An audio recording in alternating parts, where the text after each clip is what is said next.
Does anyone have a question? Stuart, it's Paula. I have a question regarding opening our hearts and surrendering our hearts to God more. I find it's a very vulnerable, open space. And I just wanted to ask you about being protected from, say, not benevolent energies or spirits when we open that vulnerable heart. But Paula and everyone else, I mean, it's something I talk about all the time. To just open the heart by itself will give you no protection. People will take advantage of you. People will, say nasty things and do stupid things. You know, uh, I mean, the whole secret to all of this is being grounded inside. You understand? Having your mind focused below the navel, being centered. So when the heart opens, you really have rootedness inside. You have strength to keep it open. And if people do,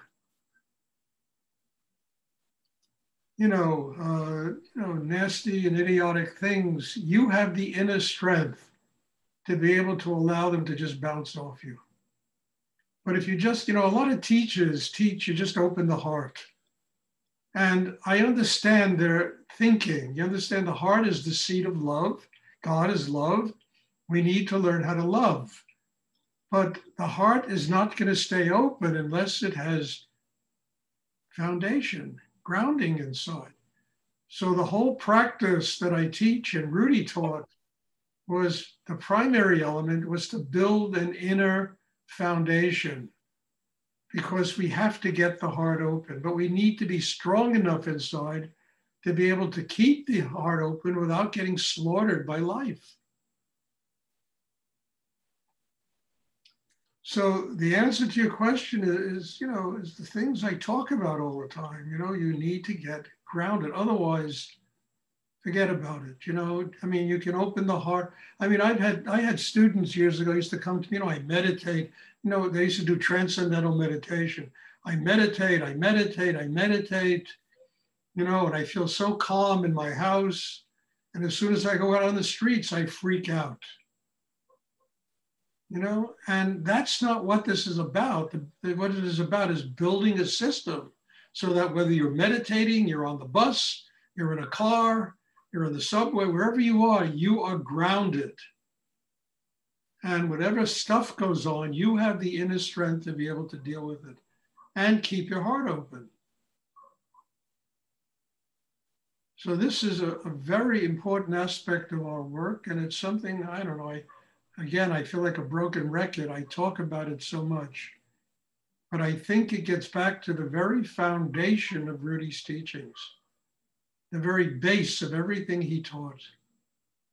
Because none of it works. It's like trying to build a building without a foundation. The whole thing is it's like it's like paper cards, house of cards.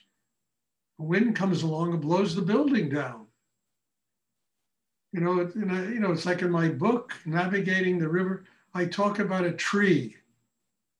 If the roots are healthy, it doesn't matter if a hurricane comes, it's not going to blow the tree over.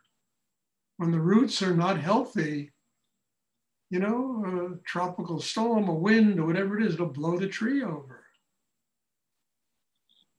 And we are no different. These are just metaphors for the very nature of the way people live, because they live, constantly in the head, in the heart. And those places, there's no grounding. So that's how you keep the heart open. I mean, it's such an important factor, because until we learn to live here and be happy people, forget about it. And it's not happiness only in, environments that are conducive to us being happy. It's wherever we are. I mean, somebody sent me a text today about some poet who wrote, I go to the forest and I'm alone so I can really find my inner self, you know? And yeah, great. But once you say I go to the supermarket and I can be with my inner self. I can go on the train, the subways, the buses, this, and I can be quiet and I can understand that God manifestation is in every single thing we do and everything that exists around us. And we don't have to be in special places in order to be happy people. This is a delusion that people live with, wherever we are. I mean, I always tell you that story. When I was running my gallery in New York, I had people all the time. I'm going to Machu Picchu. I'm going to Stonehenge. I'm going to the Himalaya mountains. It's where I'm going to find God. I'm going to find happiness. I got so sick of it that I just said, look, the most sacred place on earth is wherever you are. Wherever you are, it's holy, it's sacred. And I think this is a kind of reality that people have to come to terms with.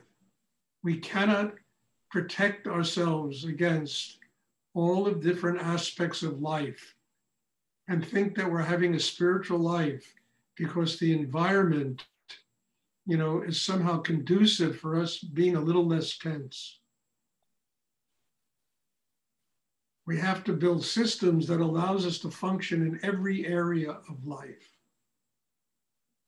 And that's why just focusing on the heart center, it's not enough. We have to be grounded. And the chi, the power in the third chakra is what grounds people, what gives them the strength to do. Keep the heart open, keep the mind quiet, understand, channel sexual energy so that it activates Kundalini. All of that is possible if we are focused in the third chakra. If we have built that kind of inner strength. And then you can be vulnerable without getting hurt. People are so afraid to be vulnerable, but you got to be vulnerable. We have to allow life to come into us, teach us, but we need the strength to keep from being demolished by it.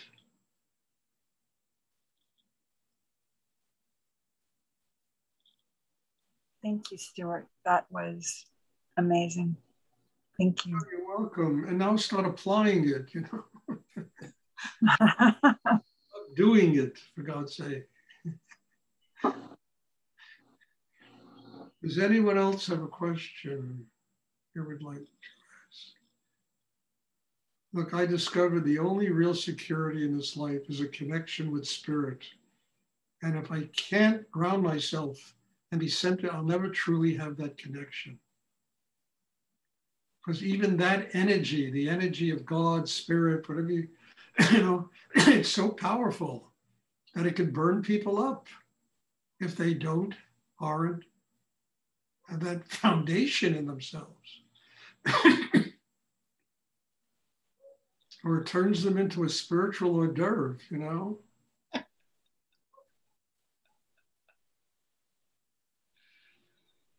And I can't think of anything more horrible than being afraid to leave the comfort of a place that we think is secure for us. It's living in a frightened world.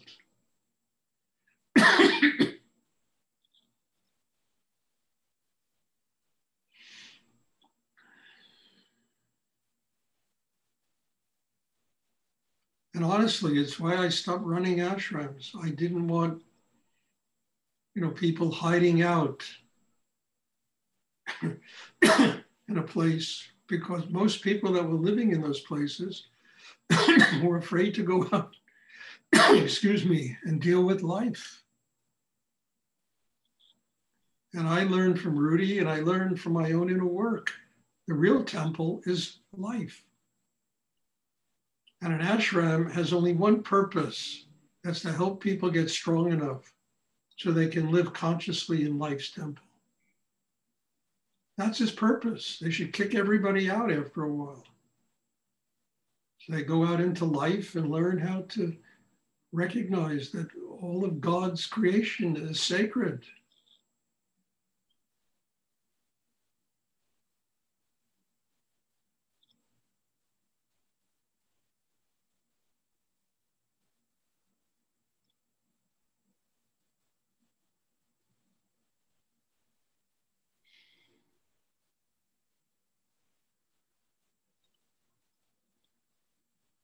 Does anyone else have a question they would like I have to? a question, Stuart.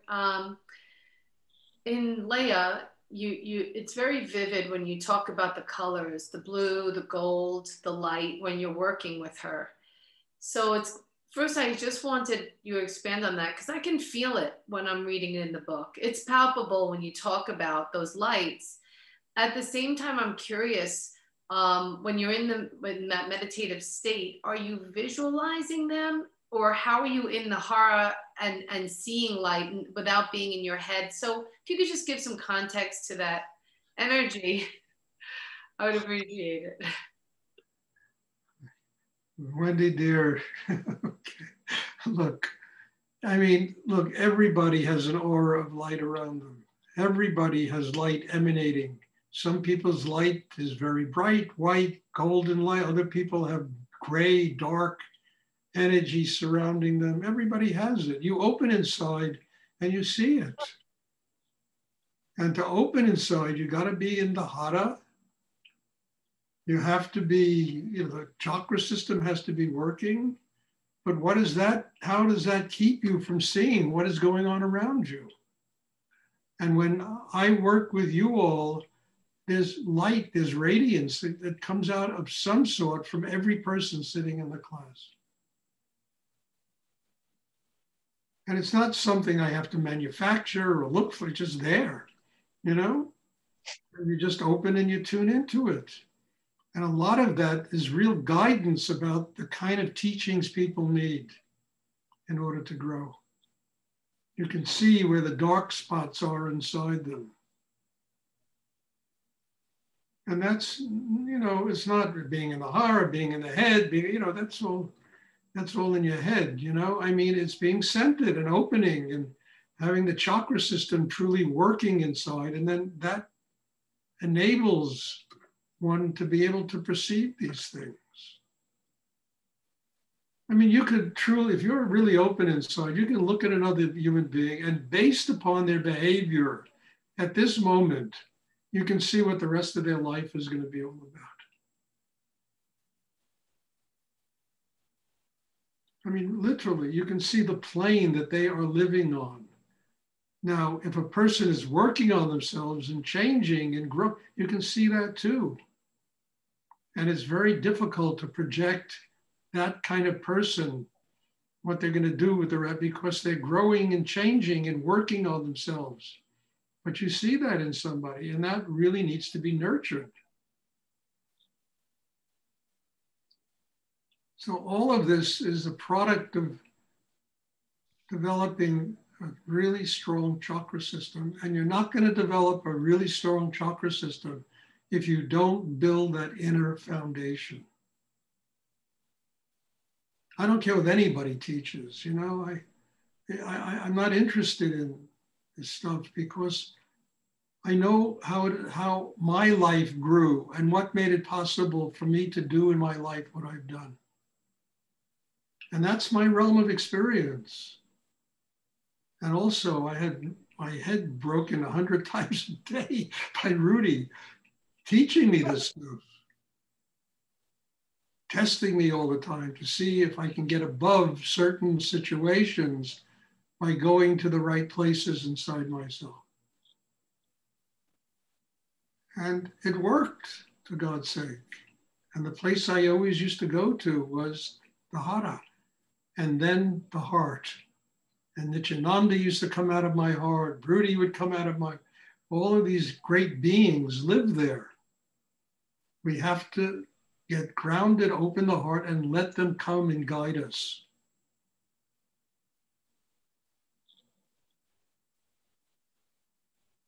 And we all need guidance. Everyone needs guidance. And the guidance is inside each and every one of us. Understand? But they are waiting, it's waiting for us to build a system to open so we can, get beyond just, neurosis and anxiety and fear and insecurity and all that other stuff.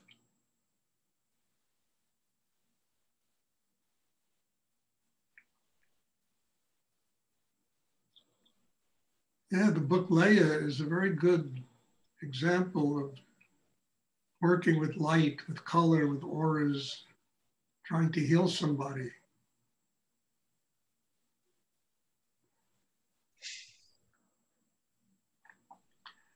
Does anyone else have a question they would like to ask?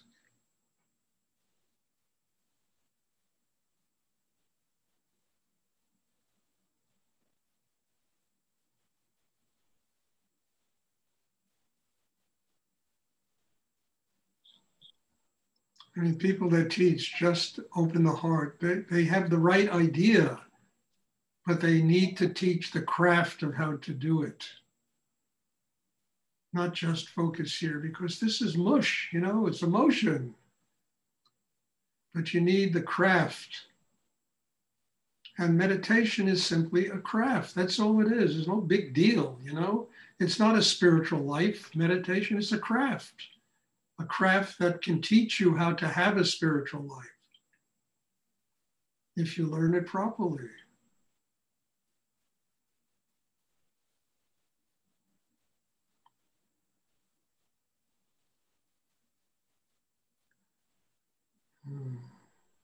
Does anyone else have a question we'd like to ask?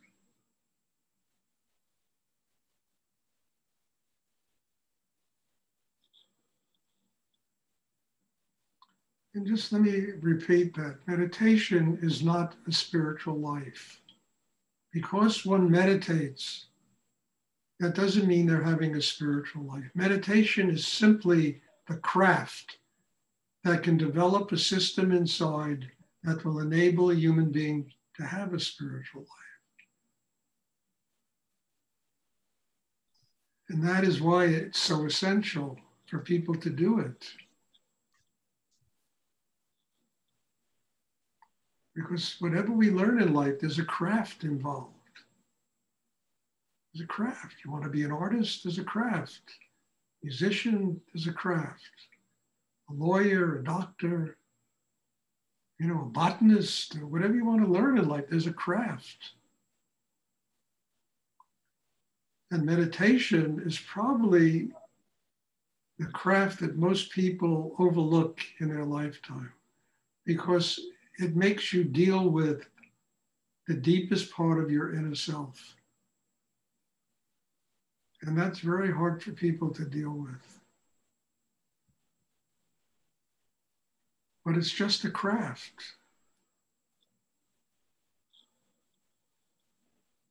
Does anyone else have a question they would like to ask?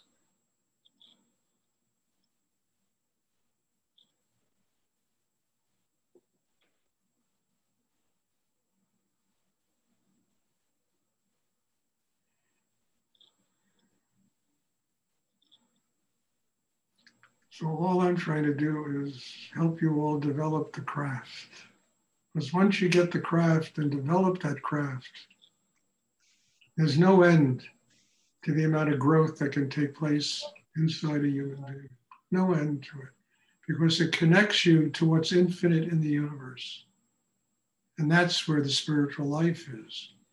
Because you draw that energy down, and that energy begins to guide you while you're living on the earth.